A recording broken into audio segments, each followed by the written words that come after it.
नमस्कार दोस्तों, मैं श्रवण विश्नोई आप सभी का मिशन ज्ञान पर हार्दिक स्वागत और अभिनंदन करता हूं। देखिएगा मित्रों, आज हम बात करेंगे विशेषण के बारे में। शब्द विचार के अंतर्गत विशेषण प्रकरण के बारे में, टॉपिक के बारे में बात करेंगे। तो कॉपी और पेन लेके साथ में जल्दी से बैठ जाइएगा। झमाझम और बमा बम छापो साथ ही साथ में, ठीक है। समझना भी है, छापना भी है, लिखना भी है, सब कार्य एक साथ करना है, ठीक है। तो विशेषण, सबसे पहले बात आती है विशेषण। विशेषण कहते किसे? विशेषण शब्द किससे मिलकर बना है? विशेषण शब्द मिलकर बना है वी धन सास धन अन से मिलकर बना हुआ है, जिसका शाब्दिक अर्थ क्या होता है? विशेषता। क्या होता है? विशेषता होता है। और दूसरी बात है, विशेषण कहते किसे हैं? तो संज्ञा व सर्वनाम शब्दों की विशेषता बताने वाले शब्द क्या कहलाते हैं? विशेषण कहलाते हैं। संज्ञा के स्थान पर प्रयुक्त होने वाले शब्द तो होते हैं विशेषण, और संज्ञा व सर्वनाम शब्दों की विशेषता बताने वाले शब्द क्या कहलाते हैं? विशेषण कहलाते हैं।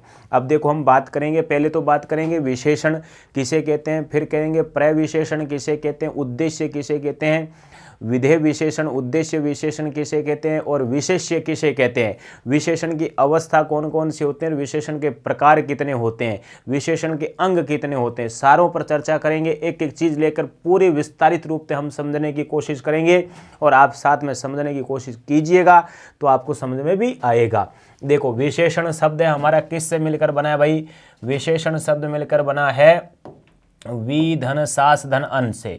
किसे? वी धन सास धन अन से मिलकर बना है। वी धन सास धन अन से मिलकर बना है क्या? विशेषण शब्द। वे शब्द जो संज्ञा व सर्वनाम शब्दों की क्या बताते हैं? विशेषता बताते हैं, उन्हें क्या कहते हैं? विशेषण कहते हैं। क्या कहते हैं? विशेषण। वे शब्द जो संज्ञा व सर्वनाम शब्द की विशेषता, जैसे मैंने लिखा काला घोड़ा, कालो घोड़ो, तो काला घोड़ा, तो ये घोड़ा शब्द क्या मित्रों? संज्ञा शब्द है। संज्ञा शब्द की क्या बताई जा रही है? विशेषता बताई जा रही है। क्या बताई जाए? विशेषता बताई जाए। उसी प्रकार मैंने लिखा सफेद, सफेद गाय, धोली गाय, ठीक है। तो गाय शब्द क्या मित्रों? संज्ञा शब्द है, और संज्ञा शब्द की क्या बताई जा रही? विशेषता। तो काला और सफेद यानी काला और धोला क्या है? विशेषण है। किसकी विशेषता बता रहे हैं? संज्ञा शब्द की विशेषता। तो संज्ञा शब्द की विशेषता या सर्वनाम शब्द की विशेषता बताने वाले शब्द क्या कहलाते हैं? विशेषण कहलाते हैं। नेक्स्ट बात इसके अंतर्गत आती है प्रविशेषण। तो विशेषण की एक और विशेषता, किसकी? विशेषण की एक और विशेषता बताई जाती है, उसे क्या कहते हैं? प्रविशेषण। और जिस शब्द की विशेषता बताई जाती है उसे विशेष्य कहते हैं। तो जैसे मैंने लिखा काला घोड़ा, या कह सकते हैं काला घोड़ा, ये तो हमने लिखा था। तो संज्ञा की विशेषता बताने वाले शब्द क्या कहलाता है? विशेषण। और मैंने लिख दिया बहुत काला, बहुत काला, तो संज्ञा शब्द हो गया ये, और ये क्या कहलाएगा? विशेषण। क्या है? विशेषण। और विशेषण की एक और विशेषता बताई जाती है, उसे हम क्या कहते हैं? प्रविशेषण कहते हैं। क्या कहते हैं? प्रविशेषण कहते हैं। यानी क्रिया की एक और विशेषता, क्रिया की विशेषता क्रिया विशेषण, क्रिया विशेषण की एक और विशेषता तो प्रक्रिया विशेषण बनता है। उसी प्रकार विशेषण की विशेषता बताई जाती है, या विशेषण की एक और विशेषता बता दी जाती है, उसे क्या कहते हैं? प्रविशेषण कहते हैं। क्या कहते हैं रे भाई? प्रविशेषण कहते हैं। छाप दिया भाई।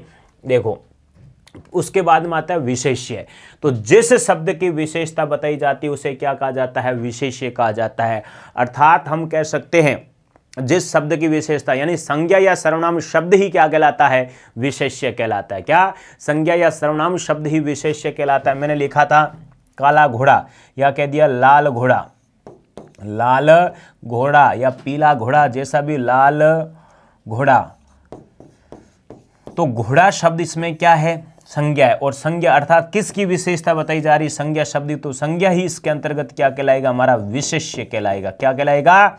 विशेष्य कहलाता है। जैसे मैंने लिखा आत्मा अमर है, आत्मा कैसी? माँ, आत्मा अमर है। तो यहां पर किसकी बात कर रहे हैं? हम आत्मा की बात कर रहे हैं। तो आत्मा इसमें क्या है? विशेष्य। तो जिस शब्द की विशेषता बताई जाती है उसे क्या कहते हैं? विशेष्य कहते हैं। और जिस शब्द की विशेषता बताई जाती है वो विशेषता क्या होती है? विशेषण होती है। अर्थात संज्ञा या सर्वनाम के शब्द की विशेषता बताने वाले शब्द क्या कहलाते हैं? विशेषण कहलाते हैं। विशेषण की एक और विशेषता प्रविशेषण कहलाती है। क्या कहलाती है? प्रविशेषण कहलाती है। नेक्स्ट बात करेंगे हम आपके इसके अंतर्गत विशेषण के प्रकार नहीं, विशेषण के अंग है भाई। क्या है ये? विशेषण के अंग है। तो विशेषण के अंग कितने होते हैं? 2 अंग होते हैं। विशेषण के प्रकार तो 5 होते हैं, मुख्यतः 4 प्रकार होते हैं, वो हम आगे परिभाषा के अंतर्गत या आगे प्रकारों में पढ़ेंगे। लेकिन यहाँ पर बात आते हैं आपके विशेषण के अंग कितने होते हैं। तो विशेषण के 2 अंग होते हैं मित्रों। कितने अंग होते हैं? 2 अंग होते हैं। 2 अंगों को विशेष से ध्यान से देखिएगा, उद्देश्य विशेषण और विधेय विशेषण। तो मैंने लिखा बीच में वी फॉर होता है विशेष्य। क्या होता है? वी फॉर विशेष्य, अर्थात विशेष्य से पहले विशेषण आ जाए, विशेष्य से विशेष्य के पूर्व में यदि विशेषण आ जाता है उसे तो कहते हैं हम उद्देश्य विशेषण। और यदि विशेष्य के बाद में यदि विशेषण आ जाता है उसे क्या कहा जाता है? विधेय विशेषण कहा जाता है। क्या कहा जाता है? विधेय विशेषण। जैसे मैंने लिखा सफेद कमीज, सफेद कमीज। तो ये कमीज शब्द क्या है मित्रों? संज्ञा शब्द है। और संज्ञा शब्द अर्थात विशेष्य, विशेष्य से पहले क्या आ रहा है? विशेषण आ रहा है। यदि विशेष्य से पहले विशेषण आता है तो उसको हम क्या कहते हैं? उद्देश्य विशेषण कहते हैं। क्या कहते हैं? उद्देश्य। ये विशेषण तो है, लेकिन विशेषण में भी कैसा विशेषण है? तो ध्यान रखना, उद्देश्य विशेषण है। कैसा विशेषण है? उद्देश्य विशेषण कहलाता है। और मैंने कह दिया गाय काली है, गाय काली है। तो यहां पर ये काली शब्द है, ये किसके बाद में आया? संज्ञा के बाद में, अर्थात विशेष्य के बाद में प्रयुक्त हुआ है। तो ये यहां पर किसका काम कर रहा है? हमारा विधेय विशेषण का काम कर रहा है। किसका काम कर रहा है? विधेय विशेषण का काम। तो यदि संज्ञा यानी विशेष्य के पूर्व में यदि विशेषण प्रयुक्त होता है उसको कहते हैं उद्देश्य विशेषण। और यदि विशेष्य के बाद में विशेषण प्रयुक्त होता है उसको हम कहते हैं विधेय विशेषण। क्या कहते हैं? विधेय। वी फॉर विशेष्य। विशेष्य का ध्यान रखना, अर्थात जिस शब्द की विशेषता बताई जाती है वो क्या कहलाता है? विशेष्य कहलाता है। और विशेष्य के पहले और बाद में विशेषण होगा। पहले होगा, देखो ऊ फॉर हो गया ऊ फॉर हो गया पू फॉर हो गया पूर्व। और यहां पर हो गया वी फॉर हो गया वे फॉर हो गया बे फॉर हो गया बा फॉर हो गया दाद, बाद। क्या हो गया? बाद। तो बाद में विधेय। पूर्व ऊ फॉर हो गया पूर्व मतलब पहले। किसके पहले? विशेष्य के पहले होता है। नेक्स्ट चलिएगा विशेषण। ये आगे देखो, एक हो गया वे विशेषण शब्द जो विशेष्य, वे विशेषण शब्द जो विशेष्य के पूर्व में प्रयुक्त हो उसे क्या कहते हैं? उद्देश्य विशेषण कहते हैं। और वे विशेषण शब्द जो विशेष्य के बाद में प्रयुक्त होते हैं उसे क्या कहते हैं? विधेय विशेषण कहते हैं। क्या कहते हैं? विधेय विशेषण कहते हैं। जैसे मैंने लिख दिया आपके सामने नया घर, नया घर। तो घर शब्द क्या है? संज्ञा शब्द। संज्ञा से पहले क्या आ रहा है? विशेष्य आ रहा है। उसी प्रकार मैंने लिखा कार पुरानी है, कार या गाड़ी पुरानी है। तो पुरानी है तो पुरानी बाद में आ रहा है कि नहीं आ रहा है? तो कार के बाद में, अर्थात संज्ञा शब्द के बाद में आ रहा है तो क्या कहलाएगा? विधेय विशेषण कहलाता है। क्या कहलाता है? विधेय विशेषण कहलाता है। फिर आते अवस्थाएं। तो विशेषण की अवस्थाएं 3 अवस्था होती है। देखो अंग्रेजी में आप पढ़ते हो डिग्री। क्या पढ़ते हो? डिग्री पढ़ते हो। डिग्री कितनी होती है? 3 डिग्री होती है, नहीं होती है? कौन कौन सी? अंग्रेजी में डिग्री कितने प्रकार की होती है? 3 प्रकार की होती है, पॉजिटिव, कंपरलेटिव, सुपरलेटिव। उसी प्रकार हिंदी के अंदर अवस्थाएं होती है। कौन कौन सी? उत्तरावस्था, मूलावस्था, उत्तमावस्था। कौन कौन सी? उत्तरावस्था, मूलावस्था, उत्तमावस्था। 3 प्रकार की अवस्थाएं होती है। नोट डाउन करते रहना साथ साथ में। कितने प्रकार की अवस्था? 3 प्रकार की। मूलावस्था, उत्तरावस्था, उत्तमावस्था। मूलावस्था किसे कहते हैं? मूलावस्था कहा जाता है, देखो मैं पूरे डायग्राम के साथ में बता देता हूं मूलावस्था क्या है। इसमें अवस्था 3 प्रकार की होती है। कितनी प्रकार की होती है? अवस्थाएं 3 प्रकार की होती है। पहली होती है मूलावस्था, मूलावस्था। दूसरी होती है उत्तरावस्था, उत्तरावस्था। और उत्तरावस्था को तरावस्था भी कहते हैं। कौन सी अवस्था कहते हैं? तरावस्था के नाम से भी जाना जाता है। और तीसरी होती है उत्तमावस्था। कौन सी अवस्था? उत्तमावस्था। इसको हम तमावस्था भी बोलते हैं। क्या बोलते हैं? तमावस्था के नाम से भी जाना जाता है। तो मूलावस्था किसे कहा जाता है? जिसके अंतर्गत एक संज्ञा या सर्वनाम, एक संज्ञा या सर्वनाम। मूलावस्था के अंतर्गत क्या होता है? एक संज्ञा या सर्वनाम, एक संज्ञा या सर्वनाम की विशेषता बताई जाती है तो वह कौन सी है? मूलावस्था है। और दो संज्ञा या सर्वनाम क्या होती है? दो संज्ञा या सर्वनाम, दो संज्ञा या सर्वनाम शब्दों के मध्य क्या पाया जाए भाई? तुलना का भाव हो। किसका भाव हो? तुलना का भाव होता है। वो कौन सी अवस्था होती है? उत्तरावस्था। और दो से अधिक के मध्य तुलना का भाव हो, दो से अधिक संज्ञा या सर्वनाम, दो से अधिक संज्ञा या सर्वनाम के मध्य क्या किसी को एक को अच्छा या बुरा बता दिया जाए, अर्थात तुलना का बोध हो, तो वहां पर कौन सी अवस्था होती है? उत्तरावस्था होती है। कौन सी अवस्था? उत्तरावस्था, सॉरी उत्तमावस्था। और यदि आपको क्या मिले? से का प्रयोग मिले या तर प्रत्यय जोड़ दिया जाए। कौन सा प्रत्यय जोड़ दिया जाए? तर। दोनों एक साथ मत जोड़ देना, या तो से जोड़ना है या तर प्रत्यय जोड़ना है। से या तर जोड़कर उत्तरावस्था बनाई जाती है। और सबसे क्या? सबसे या तम प्रत्यय जोड़कर कौन सी अवस्था बनाई जाती है? वहां पर उत्तमा अवस्था बनाई जाती। कौन सी अवस्था? उत्तमा अवस्था, सुपरलेटिव डिग्री बनाई जाती है। जैसे मैंने लिखा लघु, क्या लिखा? लघु मूलावस्था है। यहां से बनता है से लघु। क्या बनता है? से लघु। से लघु नहीं बनाओगे तो बनेगा लघुतर। क्या बनता है? लघुतर बनता है। और इसमें बनता है सबसे लघु। क्या बनता है भाई? सबसे लघु। सबसे लघु। और सबसे लघु नहीं मिलता है तो बनेगा लघुतम। क्या बनेगा? लघुतम बनेगा। ध्यान रख लेना विशेष रूप में। जैसे मैंने लिखा उच्च, क्या लिखा? उच्च। उच्च में बनता है से उच्च। क्या बनता है? से उच्च। या बनता है हमारा उच्चतर। क्या बनता है? उच्चतर। इसमें बनता है सबसे उच्च। सबसे उच्च। या बनेगा उच्चतम। क्या बनेगा? उच्चतम। ठीक है। जैसे आ जाए काला से काला, सबसे काला। धोला से धोला, सबसे धोला, यानी सफेद से सफेद, सबसे सफेद। बुरा से बुरा, सबसे बुरा। वीर विशेषण है कि नहीं है? तो वीर से वीर, सबसे वीर। क्या हो जाएगा? वीर से वीर, सबसे वीर। ठीक है। तो आपको ध्यान रखना है कि जैसे मैंने कह दिया मोहन सुंदर, मोहन अच्छा लड़का है, मोहन अच्छा लड़का है, मोहन होशियार है, तो कौन सी अवस्था? मूलावस्था है। मोहन श्याम से होशियार है, मोहन राधा से होशियार है, कौन सा कहलाएगी? उत्तरावस्था। और मोहन सबसे होशियार है कक्षा के अंतर्गत, तो कौन सी अवस्था? हमारी उत्तम अवस्था। कौन सी है? उत्तम अवस्था है। जब दो से अधिक के मध्य तुलना का भाव पाया जाता है तो कौन सी अवस्था होती है? उत्तमावस्था। और जब दो के मध्य अवस्था का बोध होता है या तुलना का बोध होती है उत्तरावस्था, और एक की विशेषता बताई जाती है, वो कौन सी अवस्था होती है? मूलावस्था होती है। Good, better, best. ठीक है। अब नेक्स्ट बात करते हैं हम आगे इसके अंतर्गत विशेषण के प्रकार। तो एक बार ध्यान रखना, हमने अभी तक पढ़ा इसके अंतर्गत विशेषण किसे कहते हैं, विशेषण का शाब्दिक अर्थ क्या होता है, प्रविशेषण किसे कहते हैं, विशेष्य किसे कहते हैं, विशेषण के अंग कितने होते हैं, और उद्देश्य विशेषण किसे कहते हैं, विधेय विशेषण किसे कहते हैं, विशेषण की अवस्था कितनी होती है, उत्तमावस्था किसे कहते हैं, उत्तरावस्था किसे कहते हैं, मूलावस्था किसे कहते हैं, से का प्रयोग किसके साथ में होता है, तर का प्रयोग किसके साथ में होता है, सबसे का प्रयोग किसके साथ में होता है, तम का प्रयोग किसके साथ में होता है। ठीक है।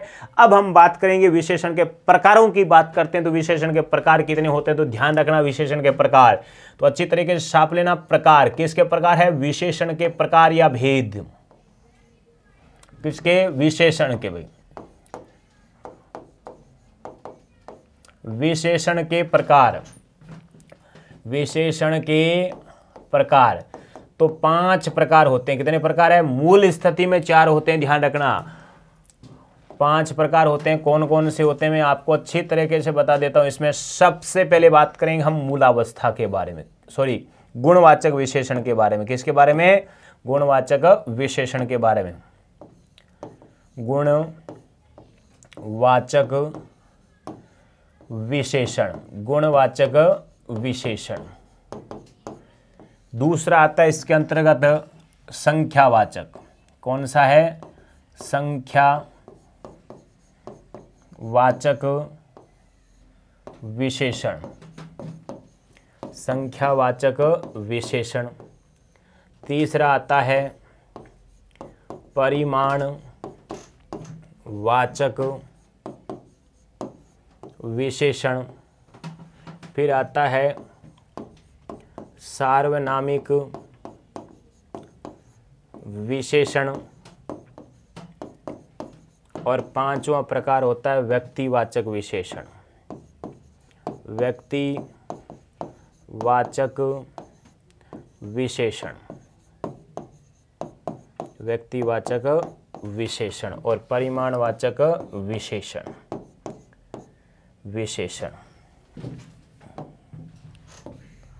परिमाणवाचक विशेषण,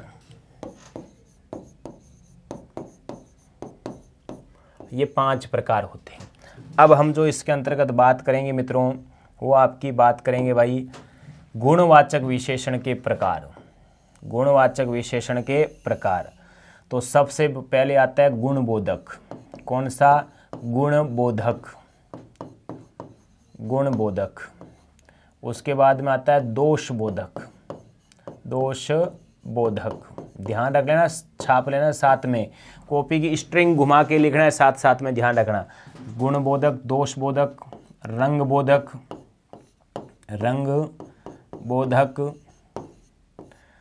स्वादबोधक, स्वादबोधक, स्वादबोधक, स्पर्शबोधक, स्पर्शबोधक, स्पर्शबोधक। नेक्स्ट बात आती है आपकी स्पर्श के बाद में गंधबोधक। गंधबोधक,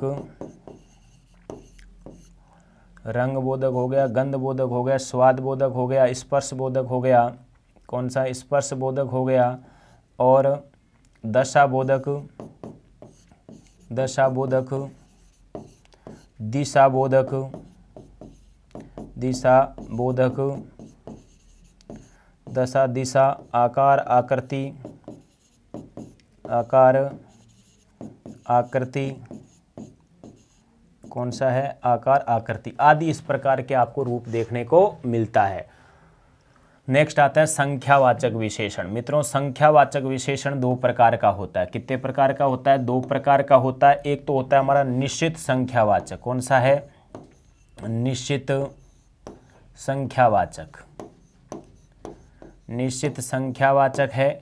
और दूसरा है अनिश्चित,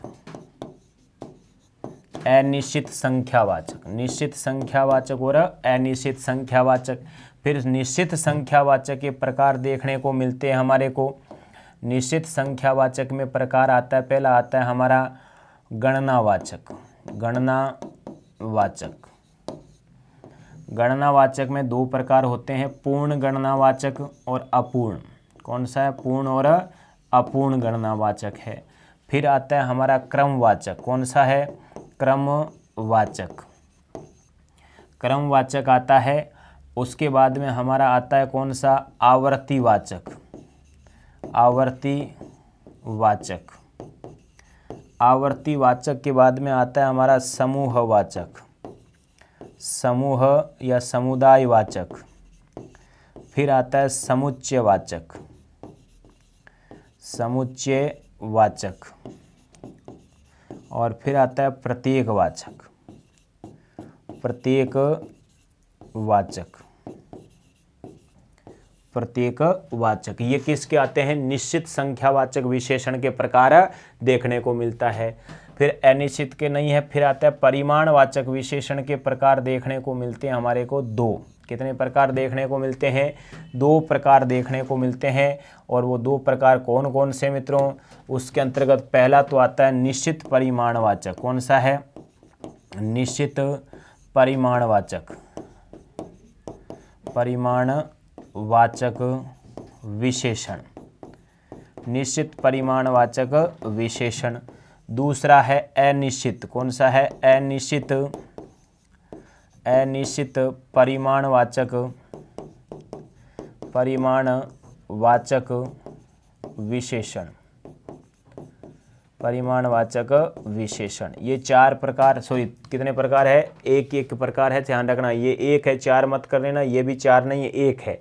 ठीक है। एक तो निश्चित परिमाणवाचक, दूसरा अनिश्चित परिमाणवाचक। ऐसे मैंने लिखा था एक बार, किसी लड़के ने 4 नंबर लगा दिए, 1 2 3 4। ऐसे बावड़ी झालर की तरह मत करना, आपको सही तरीके से लिखने हैं। क्या? निश्चित परिमाणवाचक और अनिश्चित परिमाणवाचक। फिर आता है हमारा कौन सा भाई? सार्वनामिक विशेषण होता है। सार्वनामिक विशेषण भी 2 प्रकार का होता है। पहला आता है मौलिक सार्वनामिक। कौन सा है? मौलिक सार्वनामिक। मौलिक सार्वनामिक। और दूसरा आता है यौगिक सार्वनामिक। कौन सा आता है? यौगिक सार्वनामिक। मौलिक और सार्वनामिक और यौगिक सार्वनामिक विशेषण आता है, ठीक है।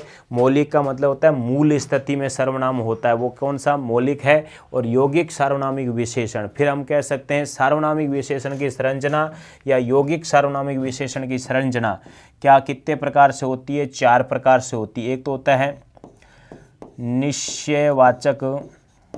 निश्चयवाचक सार्वनामिक विशेषण। सार्वनामिक विशेषण,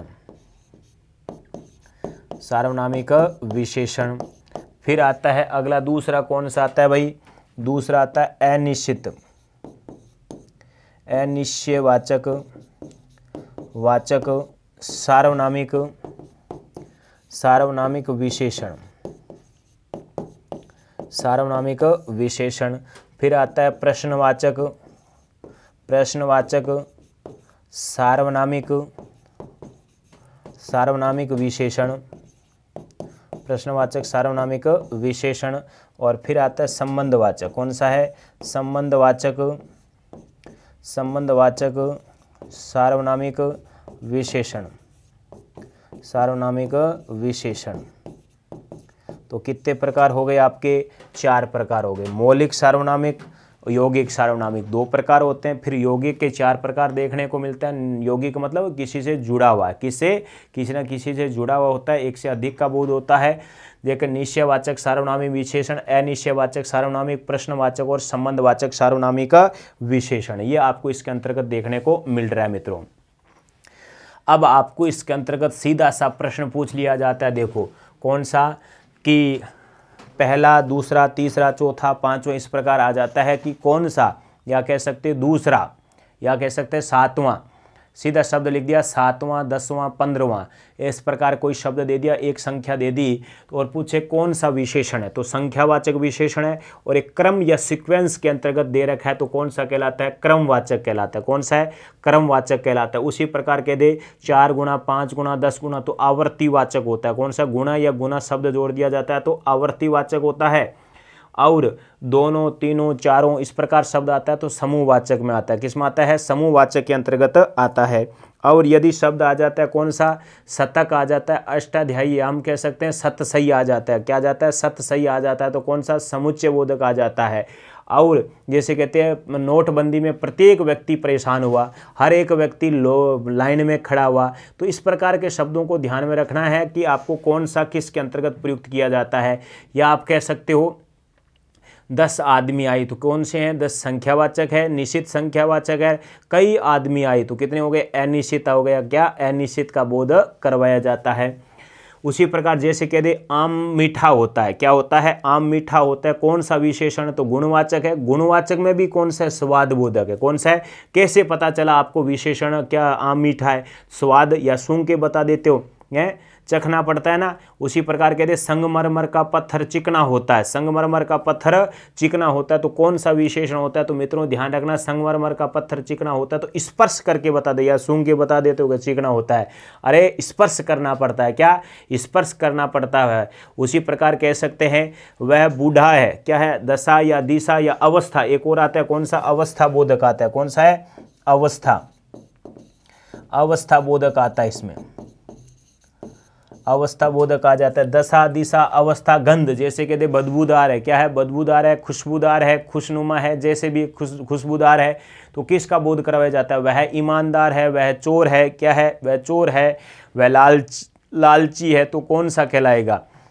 वह आलसी है तो कौन सा विशेषण कहलाएगा? गुणवाचक। और गुणवाचक में भी कौन सा है? आंखों की ज्योति के लिए हरा रंग उपयुक्त माना जाता है, तो गुणवाचक है। गुणवाचक में भी कौन सा प्रकार है, ये आपको विशेषतः ध्यान रखना है। फिर कह सकते हैं 2 लीटर पानी दो, तो कौन सा पानी लीटर के अंतर्गत बोध करवा रहा है? 2 किलो पानी दो, क्या 2 किलो है चाहे लीटर है, आप जिसके अंतर्गत बोलते हो। नाप माप तोलो के अंतर्गत किसका प्रयोग किया जाता है? तो किलो में किसका आता है, नाप मान लीटर में किसका आता है, आपको सबको पता होता है। दूध किस में आता है, दही किस में आता है, गुड़ किस में आता है, आलू किस में आते हैं, तो इनका प्रयोग ध्यान रखना है। सब्जी किस प्रकार से आपको नापते मापते हो, तो वो विशेषतः ध्यान रखना है। तो परिमाण में निश्चित और अनिश्चित परिमाणवाचक आता है। सार्वनामिक विशेषण में ध्यान रखना, जैसे आप कह सकते हो कौन सा, यह कमरा, यह कह सकते हैं ये पिताजी मेरे हैं और ये मेरे पिताजी है। तो मैंने आपको बताया था सर्वनाम के अंतर्गत कुछ मैं अंतर बताऊंगा क्या है। यह मेरा घर है, यह मेरा घर है, यह घर मेरा है, तो बोलने में उच्चारण करने में अंतर आता है। यह पुस्तक तुम्हारी है, यह पुस्तक तुम्हारी है, और यह तुम्हारी पुस्तक है, दोनों वाक्यों में चेंज आ जाता है। और लास्ट में आ जाता है व्यक्तिवाचक विशेषण, अर्थात व्यक्तिवाचक संज्ञा शब्दों की विशेषता बताई जाती है। किसकी? व्यक्तिवाचक संज्ञा शब्दों की विशेषता बताई जाती है, उसे क्या कहते हैं? व्यक्तिवाचक विशेषण कहा जाता है। जैसे आप कह सकते हैं जोधपुरी साफा, जोधपुरी पगड़ी, सिर्फ जोधपुर शब्द है वो तो क्या है हमारा, वो ध्यान रखना संज्ञा शब्द है, व्यक्तिवाचक संज्ञा। और जोधपुरी साफा है। जयपुरी रजाई, जयपुरी रजाई। बनारसी साड़ी, बनारस से बनारसी बना है। उसी प्रकार काश्मीरी सेव, कश्मीर से कश्मीरी बन जाता है, ठीक है। तो बीकानेर से बीकानेरी बन गए, बीकानेरी रसगुल्ला बन गया। नागौरी बेल यानी सांड बन गए। तो वहाँ पर आपको थोड़ा सा ध्यान रखना है कि नागौरी मेथी है, नागौर से नागौरी, जयपुर से जयपुरी, जोधपुर से जोधपुरी, बनारस से बनारसी, कश्मीर से कश्मीरी, ऐसे शब्दों का प्रयोग होता है। वह कौन सा है हमारे विशेषण में, कौन सा कहलाएगा? आपका व्यक्तिवाचक विशेषण कहलाता है। तो गुणवाचक के कौन कौन से हैं, संख्यावाचक के कौन कौन से हैं, परिमाणवाचक का कौन सा है, फिर सार्वनामिक विशेषण किस प्रकार से हैं, और फिर व्यक्तिवाचक विशेषण का कोई प्रकार देखा नहीं जाता है। देखो 4 कौन से प्रकार होते हैं, गुणवाचक, संख्यावाचक, परिमाणवाचक, सार्वनामिक, और एक व्यक्तिवाचक विशेषण माना जाता है किसका? गुणवाचक विशेषण का ही रूप माना जाता है। परंतु ऑथेंटिक पुस्तकों के अंतर्गत आपके माध्यमिक शिक्षा बोर्ड की पुस्तकों में दे रखे 5वां प्रकार और दे रखा है, तो आपको 5वां प्रकार मानना पड़ेगा भाई, ठीक है। और यदि मूल स्थिति में पूछा जाता है तो 4 प्रकार ही इसके होते हैं। वो आपके सामने गुणवाचक, संख्यावाचक, परिमाणवाचक, सार्वनामिक, जिसका दूसरा नाम है संकेतवाचक। कौन सा है? संकेतवाचक विशेषण माना जाता है। तो अब हम अगले चैप्टर में जो आपके पढ़ेंगे वो गुणवाचक विशेषण में उदाहरणों परिभाषाओं के साथ में पढ़ेंगे। गुणवाचक, संख्यावाचक, परिमाणवाचक, सार्वनामिक या संकेतवाचक और व्यक्तिवाचक में विस्तार या डिटेल से अगली कक्षा के अंतर्गत पढ़ेंगे।